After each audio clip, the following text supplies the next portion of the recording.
আজি আকৌ আপোনালোকৰ লগত মই টিউটৰ ছাৰ বাইদেউসকলৰ বিষয়ে দুই এষাৰ শ্বেয়াৰ কৰিম। আপোনালোকে স্কিপ নকৰি শেষলৈ ভিডিঅ'টো চাই থাকিব, যিহেতু টিউটৰ ছাৰ বাইদেউসকলৰ সমস্যা এবোৰেৰে জড়িত হৈ আছে আৰু সেই সমস্যাৰ পৰা তেখেতসকলে বৰ্তমান পৰিত্ৰাণ পাবলৈ অশেষ চেষ্টা অব্যাহত ৰাখিছে, কিন্তু বৰ্তমানলৈকে তেখেতসকলৰ যিখিনি এই সমস্যা সেই সমস্যাৰ পৰা পৰিত্ৰাণ পাবলৈ সক্ষম হোৱা নাই। নিশ্চয় আপোনালোকে স্কিমত প্ৰত্যক্ষ কৰি আছে, আমাৰ টিউটৰ ছাৰ বাইদেউসকলে চচলৰ দৰ্ণাতলিত তেখেতসকলে আপোনাৰ কোনোবা এটা দিনত অৱস্থান ধৰ্মঘট কাৰ্যসূচী ৰূপায়ণ কৰাৰ দৃশ্য আপোনালোকে হয়তো দেখিবলৈ পাইছে।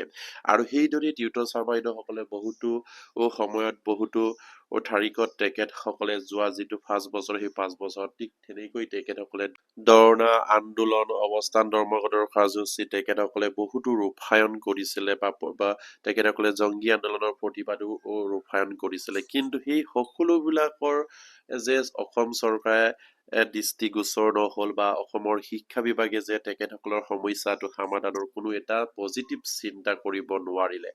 আৰু যিখন আইন বনাই থৈছে সেই আইনমতে তেখেতসকলে আখৰগোজ কৰি আছে, কিন্তু সেই টিউটৰ ছাৰ বাইদেউসকলে বাৰম্বাৰকৈ প্ৰতিবাদ কৰি তেখেতসকলে অসম চৰকাৰৰ শিক্ষা বিভাগক শিক্ষামন্ত্ৰীক জনাই দিছে যে সেইখন আইন সংশোধনী কৰক, সংশোধনী কৰি তেখেতসকলৰ জীৱনক উদ্ধাৰ কৰক, যিহেতু তেখেতসকলৰ সেই চাকৰিৰ কাৰ্যকাল কিমাননো আছে আৰু তেখেতসকলৰ হয়তো কাৰোবাৰ 4 বছৰ, কাৰোবাৰ 5 বছৰ, 10 বছৰ।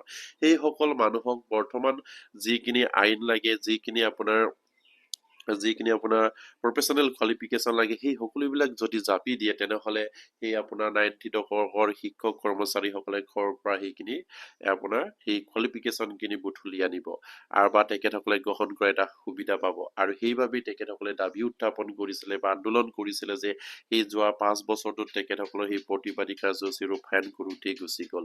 তেখেতসকলে কোনোভাৱেই যিদৰে তেখেতসকলে সিদ্ধান্ত লৈছে সেই সিদ্ধান্তত অসম চৰকাৰে কিন্তু মানি নললে। কিন্তু এতিয়া টিউটৰ ছাৰ বাইদেউসকলে সেই ধৰ্ণা কাৰ্যসূচীৰ প্ৰতিবাদীৰ হৈ সিদ্ধান্ত আপোনালোকে সলনি কৰিব লাগিব। আপোনালোকে সেই সলনি কৰি আপোনালোকে প্ৰতিবাদ কৰিব লাগিব যে আমাৰ সেই টিউটৰ ছাৰ বাইদেউসকলক উদ্ধাৰৰ কাৰণে যদি অসম চৰকাৰে বৰ্তমানৰ যিখিনি কোৱালিফিকেশ্যন লাগে তেনেহলে সেই কোৱালিফিকেশ্যন লোৱাত তেখেতসকলক সুবিধা প্ৰদান কৰিব লাগিব। আৰু সেই সুবিধা প্ৰদান নকৰিলে তেখেতসকলৰ কিন্তু অসুবিধা হ'ব বুলি ডাইৰেক্ট আপোনালোকে প্ৰতিবাদী কাৰ্যসূচী ৰূপায়ণ কৰিব লাগিব। কাৰণ আপোনালোকৰ ক্ষেত্ৰত যদি সেইবিলাক যদি জাপি দিব পাৰে তেনেহলে সেইখিনি লোৱাৰ ব্যৱস্থাও অসম চৰকাৰে কৰি দিব লাগিব, আৰু সেয়াই আপোনালোকৰ সঠিক আন্দোলন হ'ব। অন্যথা আপোনালোকে যিমান আন্দোলন কৰিলেও নিশ্চয়কৈ সেই যোৱা 5 বছৰত আপোনালোকে গম পালে আপোনালোকক গুৰুত্ব প্ৰদান নকৰিব। আৰু সেইবাবে আপোনালোকৰ সেই যিখিনি আগন্তুক 5 বছৰ যিখিনি সময়ে এইখন চৰকাৰে আকৌ গঠন হৈছে, সেই চৰকাৰ লগত কেনেকৈ থাকি আপোনালোকৰ সমস্যাখিনি সমাধানৰ এটা সঠিক পথ বিচাৰিব পাৰে, সেয়ে আপোনালোকে সুস্থ মগজেৰে আপোনালোকৰ বিষয়ববীয়াৰ লগত আলোচনা কৰি কেন্দ্ৰীয় নেতৃত্ববৃন্দৰ লগত আলোচনা কৰি আপোনালোকে সঠিক এটা গতি লৈ আগুৱাই যাব লাগিব, আৰু তেতিয়াহে আপোনালোকৰ সমস্যাটো সমাধান হ'ব। অন্যথা নিশ্চয়কৈ আকৌ যিধৰণে আপোনালোকে 5 বছৰ যিধৰণে আপোনালোকৰ প্ৰভিন্সিয়েলাইজৰ নামত 5 বছৰ অসম চৰকাৰ যিটো নামত আপোনালোকক এটা শব্দ লগাই আপোনালোকৰ সামান্য এটা ফাৰিটুকি দি প্ৰদান কৰি আহিলে, প্ৰদান কৰি আপোনালোকে পাই আহিছে, আৰু ঠিক তেনেকৈ সেই আগন্তুক 5 বছৰ যাতে নেযায় সেয়ে আপোনালোকে চিন্তা কৰক। আৰু আপোনালোকক যি লাগে আইনত যিটো উল্লেখ আছে, যদি আইনত LPMEৰ ক্ষেত্ৰত যদি টেট আৰু DLED বাধ্যতামূলক হয় তেন্তে আপোনালোকক টেট আৰু DLED লোৱাত অসম চৰকাৰে সুবিধা প্ৰদান কৰিব লাগিব। আৰু হাইস্কুল আৰু হাই ছেকেণ্ডাৰী ক্ষেত্ৰত যদি গ্ৰেজুৱেশ্যনত 50% আৰু BEd যদি লাগে কিন্তু সেই সুবিধাও আপোনাৰ গ্ৰেজুৱেশ্যনত 50% লোৱাৰ সুবিধা বা আপোনাৰ সেই BEd কৰাৰ সুবিধাও তেখেতসকলে প্ৰদান কৰিব লাগিব। আৰু সেইদৰে আপোনালোকে দাবী উত্থাপন কৰি আপোনালোকৰ আন্দোলনটো আগুৱাই লৈ যাব লাগিব ভৱিষ্যতে, তেতিয়াহে আপোনালোকৰ সমস্যাটো সমাধান হ'ব। বিশেষকৈ LPMEৰ ক্ষেত্ৰত টিউটৰ ছাৰ বাইদেউসকলে নিশ্চয়কৈ এতিয়া গম পাইছেই তেখেতসকলৰ কাৰণে DLED লাগিব, আৰু যদিহে টেট লাগে তেনেহলে অসম চৰকাৰে সেই বিশেষ টেট পাতিবলৈ আপোনালোকে আন্দোলন কৰিব লাগিব বা তেখেতসকলৰ লগত আলোচনাত কৰিব লাগিব। যদিহে বিশেষ টেট পাতি দিয়াৰ যদি অসম চৰকাৰে সিদ্ধান্ত লয় তেনেহলে আপোনালোকে টেটত বহক, আৰু টেটত আপোনালোকে নিশ্চয় পাছ কৰিব পাৰিব। আৰু সেইবাবে প্ৰতিজন টিউটৰ ছাৰ বাইদেউসকলে আপোনালোকৰ যিখিনি আন্দোলনৰ গতি পথ সেইখিনি নিশ্চয়কৈ সলনি কৰিব লাগিব, কাৰণ আপোনালোকে যিটো আন্দোলন কৰিছিলে 2014 চনৰ পাৰ্টিকিয়ন আইন সংশোধনী কৰিবই লাগিব বুলি, কিন্তু এইটো অসম চৰকাৰে যেন নকৰে, সেয়া 5 বছৰত আপোনালোকে গম পালে। যদি এয়া ভৱিষ্যতে কৰেও তেন্তে হলে আমি সেইকণো হয়তো সেইটো চৰকাৰেহে গম পাব, কাৰণ তেখেতৰ মনত কি ভাবি আছে বা মুখ্যমন্ত্ৰীৰ মনত কি ভাবি আছে আপোনালোকৰ প্ৰতি। আৰু সেয়েহে আপোনালোকে পৰাপক্ষত যিমান পাৰে মুখ্যমন্ত্ৰীক লগ কৰিবলৈ চেষ্টা অব্যাহত ৰাখক।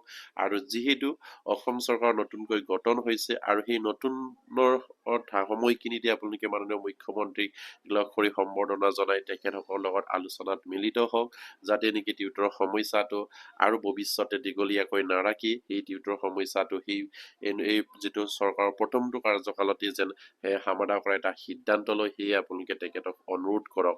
আৰু যিহেতু বৰ্তমানলৈকে কোন শিক্ষামন্ত্ৰী হ'ব এতিয়ালৈকে হয়তো ডিক্লেৰেশ্যন হোৱা নাই, মন্ত্ৰীৰ পদবীবিলাক হয়তো সম্পূৰ্ণভাৱে ডিক্লেৰেশ্যন কৰা নাই, সেইবাবে আপোনালোকে ৱেইট কৰিব লাগিব। কিন্তু তাৰ আগতে আপোনালোকে মাননীয় মুখ্যমন্ত্ৰীক লগ কৰাৰ চেষ্টা কৰক, আৰু লগ কৰি আপোনালোকৰ সমস্যাখিনি নিশ্চয়কৈ মাননীয় মুখ্যমন্ত্ৰীয়ে গম পায়, কাৰণ তেখেতসকলে নিশ্চয় এই নিৰ্বাচনীৰ আগত কৈ আহিছিলে যে টিউটৰৰ সমস্যাখিনি সমাধান কৰা হ'ব, তেখেতসকলৰ দৰমহা বৃদ্ধি কৰা হ'ব, সেই ধৰণৰ বহুতো প্ৰতিশ্ৰুতি তেখেতসকলে কৈ আহিছে। এই সকলোবিলাক লৈ আপোনালোকে আলোচনাত আকৌ মিলিত হওক আৰু টিউটৰৰ সমস্যাটো সমাধানৰ এটা গতি উলিয়াবৰ কাৰণে তেখেতক অনুৰোধ জনাওক। আৰু আপোনালোকে কৈ দিব যে মাননীয় মুখ্যমন্ত্ৰীক যদি লগ কৰে আমি ভৱিষ্যতে আৰু আন্দোলন প্ৰতিবাদী কাৰ্যসূচী ৰূপায়ণ নকৰোঁ, আপোনালোকে যদি আমাৰ টিউটৰ ছাৰ বাইদেউসকলক উদ্ধাৰ যদি কৰোঁ বুলি ভাবে কৰক, আৰু নকৰিলেও আপোনালোকৰ কথা। যিহেতু ইমানখিনি মানুহ লাগি থকাৰ পাছত যদি অসম চৰকাৰৰ মাননীয় মুখ্যমন্ত্ৰী যদি বিবেকত যদি দুখী নেপায়, সেইখিনি হয়তো আন্দোলন কৰিলেও দুখী নেপাব।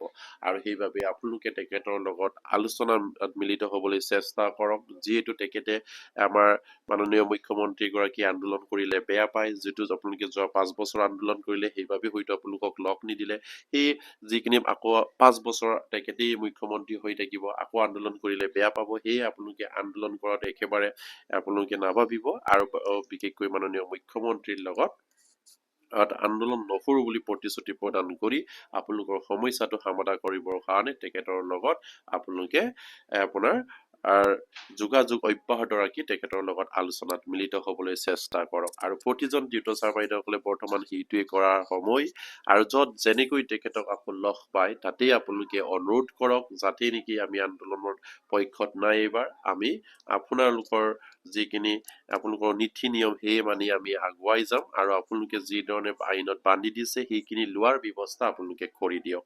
তেতিয়াহ'লে নিশ্চয়কৈ সেই টিউটৰ ছাৰ বাইদেউসকলে উদ্ধাৰ হ'ব পাৰিব। সেয়ে আপোনালোকৰ প্ৰতিজন টিউটৰ ছাৰ বাইদেউসকলে মাননীয় মুখ্যমন্ত্ৰীক য'তেই লগ নাপায় তাতেই আপোনালোকে তেখেতক অনুৰোধ জনাওক, আৰু তেখেতসকলৰ লগত দুই এষাৰ পাতি আমাৰ সমস্যাটো সমাধানৰ এটা সঠিক গতি ওলাবৰ কাৰণে আপোনালোকে আহ্বান জনাওক। অন্যথা আপোনালোকে হয়তো এইদৰে অৱসৰ গ্ৰহণ কৰিব লাগিব, আৰু অৱসৰ গ্ৰহণ কৰাৰ পাছত আপোনালোকৰ একো সা সুবিধা নাথাকিব।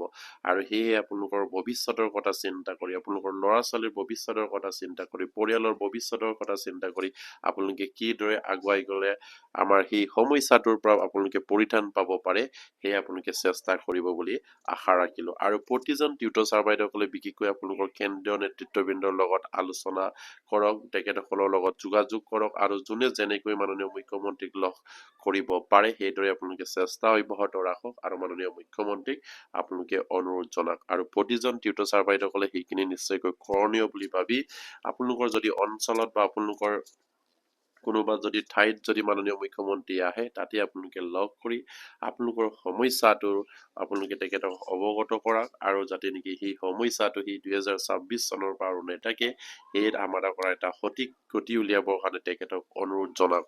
আৰু প্ৰতিজন টিউটৰ ছাৰ বাইদেউসকলে নিশ্চয়কৈ সেইখিনি কৰিব পাৰিব, য'তে তেখেতে যায় তাতে লগ কৰাৰ এটা সুবিধা পাব, আৰু নিশ্চয়কৈ আপোনালোকে সুবিধা নাপালেও সুবিধা কৰি উলিয়াব লাগিব, আৰু নিশ্চয় আপোনালোকে মন কৰিলে পাৰিব। আৰু প্ৰতিজন টিউটৰ ছাৰ বাইদেউ যাতে নেকি সেইবিলাক খবৰ পাই আপোনালোকে শ্বেয়াৰ কৰি দিব, আৰু এতিয়ালৈকে যদি আমাৰ চেনেলটো ছাবস্ক্ৰাইব কৰে কাইণ্ডলি ছাবস্ক্ৰাইব কৰি দিব, আৰু নিশ্চয়কৈ এই চেনেলটোত আগলৈ টিউটৰ ছাৰ বাইদেউসকলৰ সমস্যাৰ প্ৰতি নিশ্চয়কৈ আলোচনা কৰি যাম। যেতিয়ালৈকে সমাধান নহয় তেতিয়ালৈকে সেই ধৰণৰ ভিডিঅ' পাই থাকিব, আৰু আপোনালোকে আমাৰ চেনেলটো ছাবস্ক্ৰাইব কৰি থৈ দিব। নমস্কাৰ, জয় আই অসম।